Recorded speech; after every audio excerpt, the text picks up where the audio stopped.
esperando, com o osso quebrado, da forma que estava quebrado. Então, isso é muito covardia. Isso foi... Tá. Outra coisa que eles fizeram... Pera, vamos só porque eu acho que é importante a gente... Tá, aí você pode falar, tá? Só quero saber o seguinte. Isso é o que você enxerga e entende como verdade. Como verdade, baseado na fala do Geraldo, baseado no relatório pré-hospitalar do SAMU, documento do SAMU lá, a gente chama de ficha do SAMU, uns fala ficha do SAMU, certo. OS do SAMU, baseado naquele documento lá que dá os horários certinho, baseado no testamento, nos laudos médicos do testamento. Tá. E o que baseado nessa fala exagerada deles da casa lá, de passar a casa totalmente pra Thelma. Baseado nisso, quando junta esse quebra-cabeça todo, aí dá a entender que eles tinham essa intenção. Mas tá, e qual que é a defesa deles para essa demora toda pro atendimento? Ou eles negam que teve essa demora? Eles não negam, eles falam igual ele falou aqui, ó. Ele dá uma desculpinha e aí as autoridades costumam... por isso que eu queria que você lesse depois, que eu acho que agora é importante você ler. Se as autoridades não pegar as peças do quebra-cabeça tudo bonitinho, igual eu peguei o relatório do SAMU, deu um trabalho danado para pegar esse relatório do SAMU, eu e minha tia que tivemos que pedir. Eu pedi, mas como eu sou neto, eles não me deram direito. O tal do BH+, BH... Não conheço. É um órgão que tem lá que resolve essas coisas agora. Teve que pedir lá. Aí lá eles entram em contato com o SAMU pega o nome da vítima, a hora, o local, tudo direitinho, aí emite lá uma segunda via do relatório original do dia lá, de tudo que é um check-up do atendimento, uma OS do atendimento. Tá. O SAMU fala a hora que ele saiu, a hora que ele chegou, como é que ele achou a idosa, o que a idosa estava reclamando, tem tudo nesse relatório. É uma prova, é um documento importante que deveria estar nesse inquérito. Mas vocês não têm acesso a ele? Ele não está... Aqui esse inquérito, eu tenho ele eu tenho os autos aqui do inquérito, até essa data aqui, ó, do dia... Até a data de 11 de agosto de 2023, essa data aqui, 11/8, vamos ver aqui atrás, que não tem nada. Tá, vamos 19 de setembro. Aqui, ó, eu tenho até essa data aqui, 19 de setembro. Certo. Até aqui eu tenho certeza. Já era para ter o relatório do SAMU aqui há muito tempo, a polícia devia ter pedido ele, ou devia ter aceitado o que eu pedi lá e coisa, mas eles não me atendem direito, não coisa. E suas tias também tentaram e não conseguiram esse relatório do SAMU? Elas conseguiu, a tia Vera Lúcia que conseguiu, através do órgão lá da prefeitura. Aí ela passou, assim que eles entregou para ela passou para mim. Aí eu fui apresentar lá na justiça. Aí eu apresentei lá na vara de inquéritos lá e tudo, mas eu não vi ele juntado aqui não. Pode ser. Mas você já leu ele? Eu já li, eu tenho a cópia dele ali, eu tenho esse documento ali dentro da mochila. Tá. Isso é o que eu queria saber. Ele é um documento importante para poder concluir a investigação. E ele não está aqui no inquérito. Tá, então vamos concluindo aqui essa parte. Eu queria que você explicasse qual que é a desculpa que ele deu, o tio Geraldo, para a demora do chamado do SAMU. Foi um acidente, certo. Beleza. Isso aqui ele não mentiu, foi um acidente, não foi de propósito, ele não derrubou ela, não tem indício disso. Né? Ela dá a entender que aqui ele está falando a verdade. Sim. Né? Só que aqui olhando ele falando aqui, parece que não tem nada, que tá tudo normal, porque ele fala assim, que a idosa... Aqui ele já se defendendo, a hora que ele tá se defendendo aqui, ó.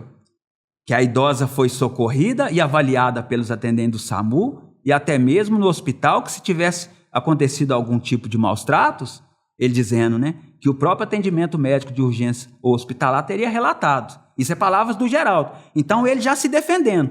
Ele falou tudo bonitinho. Mas ele omite aí... Ele omitiu aqui a hora que ela caiu, mas ele deixou sinais aqui que é de 7 horas da manhã, na hora que a gente junta de meia, na parte da manhã, na hora do lanche, 7 horas da manhã, hora do café, 7 horas da manhã.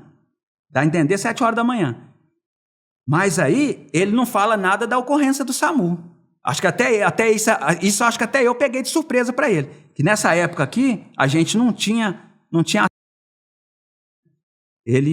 quando ele depois aqui, a polícia também não cobrou, que a polícia já devia ter cobrado isso cobrado essa informação dele. Na hora que ele falou isso aqui, que foi socorrido e avaliado pelo tenente SAMU, a policial podia ter perguntado para ele, mas peraí, que horas que você chamou o SAMU, Geraldo? Ela caiu que horas? Por volta de 7 horas, né? Que horas você chamou o SAMU? Já podia ter dialogado essa conversa com ele ali, não dialogou. Ficou do jeito que está aqui, no ar. A Thelma, eu já li o depoimento, aqui na frente tem um depoimento do Geraldo e da Thelma. É nesse mesmo sentido. Eles arrumam tanto de... as desculpas da Thelma é de impressionar. A Thelma justifica essa demora de chamar o SAMU, que eu acuso, que eu acuso e está nos documentos, no relatório do SAMU, está lá o horário. Mas eles reconhecem que teve uma demora. Eles reconhecem, mas a Thelma justifica no negócio dela, aqui no depoimento dela, dizendo assim, que a minha mãe caiu, o Geraldo me ligou, de fato é isso que o Geraldo fala, em vez dele quando eu conversei com ele na casa dele, em vez dele ter ligado para o SAMU na hora, ele ligou para a mãe dele. Aí a mãe dele correu lá na casa dele, ela confirma isso, que ela correu lá na casa dele. Aí ela fala que viu que ela estava sofrendo de dor, que ela tinha caído e tal, a situação que ela estava, ela pegou, em vez de ligar para o SAMU, ela correu lá no posto de saúde, que é uns 500 metros da casa do Geraldo e da casa dela também.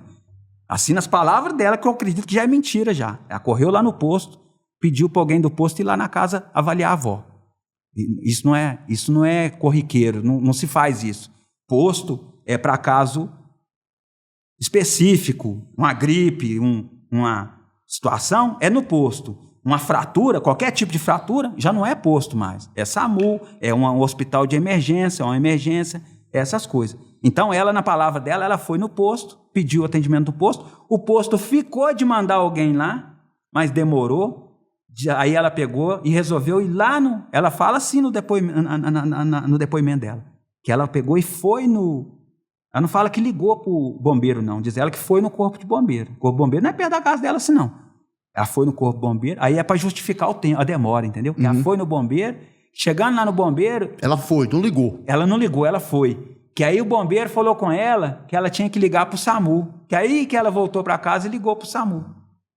Aí, ou seja, aí nas palavras dela, meio que justifica essa demora. Mas para mim não justifica. Porque aí na hora que junta o testamento lá, a atitude do testamento, os laudos médicos fraudulento, o termo de autocuratela, o testamento dando a casa para ela, já faz entender que não. Que houve uma má fé. Que houve uma má fé. Que eu acredito que é mentira dela. Ela não foi no posto, até porque não faz sentido.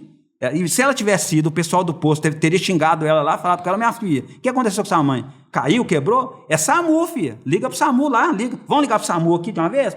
Já resolvi o trem, se ela tivesse ido lá. Eu acho que ela mente falando que essa desculpa que ela dá que foi no posto, foi no bombeiro, para mim é mentira. Para mim ela nem foi lá, né? É mentira.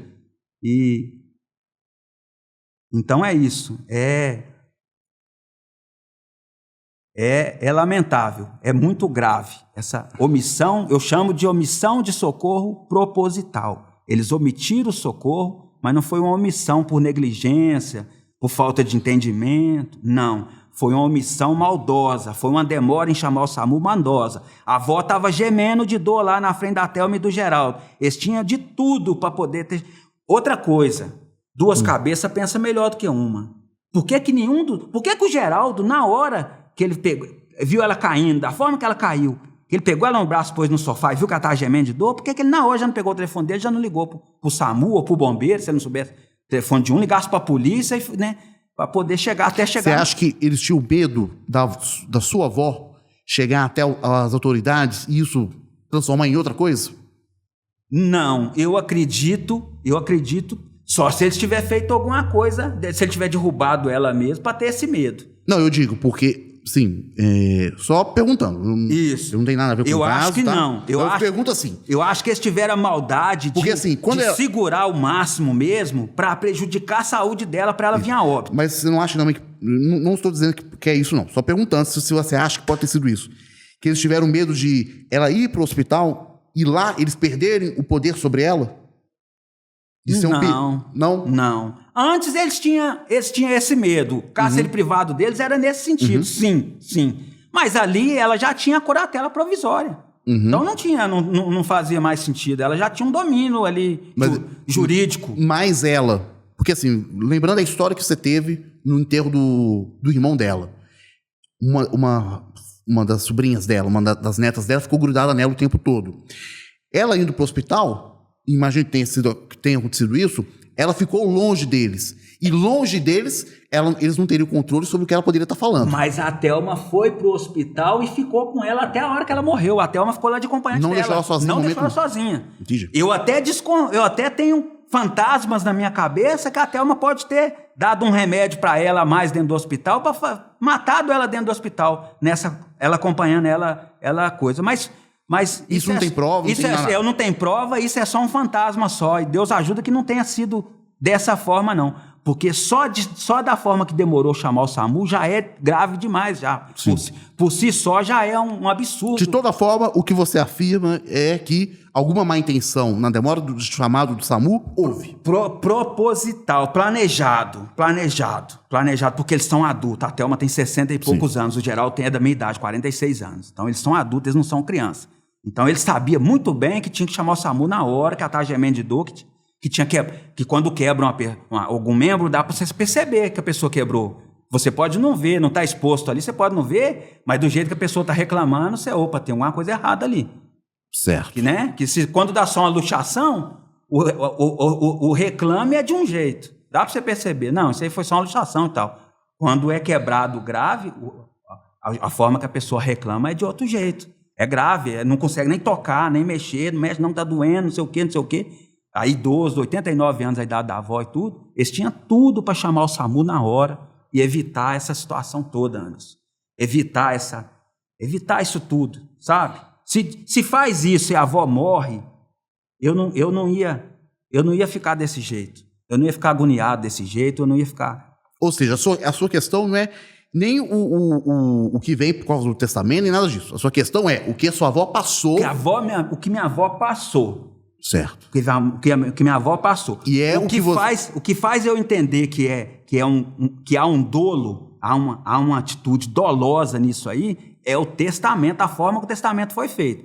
Se o testamento tivesse feito certinho, a avó tivesse dado a metade da casa para ela, metade das coisas para ela, do jeito que a lei permite, não tivesse laudo médico, a avó tivesse boa mesmo das cucas, das ideias, beleza. Aí ficava só ali nessa demora.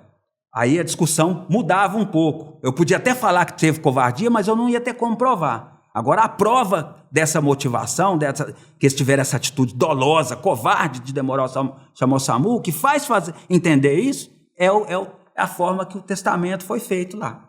E hoje você luta para que essa história seja reconhecida pela justiça seja esclarecida, eles sejam investigados por todos os crimes que estão sendo investigados, os inquéritos que estão abertos, que são 3, fora esse que não foi aberto ainda, tem 3 abertos, que eles sejam investigados com transparência, com eficiência da justiça, mas com transparência. Eu amo justiça, eu gosto de justiça, eu odeio impunidade, eu odeio também injustiça, condenar uma pessoa que não cometeu crime. Isso aí, para mim, é uma coisa mais covarde que tem. Quando acontece isso, infelizmente acontece muito. Eu não quero que aconteça isso com essa quadrilha, essa tia minha que eu chamo ela e os filhos dela tudo de uma quadrilha pela quantidade de pessoas. Nesse inquérito aqui, eles todos são investigados. Por isso que eu dou o nome de quadrilha, muita gente assusta com isso, as pessoas assustam, mas quando passa de um número de investigados, é sim formação de quadrilha. Aqui está o nome dos 8 aqui, ó. Na hora que inicia o processo aqui, ó, número 1, quer ver? Esse aqui, ó. Aqui, ó. Aqui, se você quiser dar uma lida aqui, ó, é investigado as 8 pessoas da mesma família.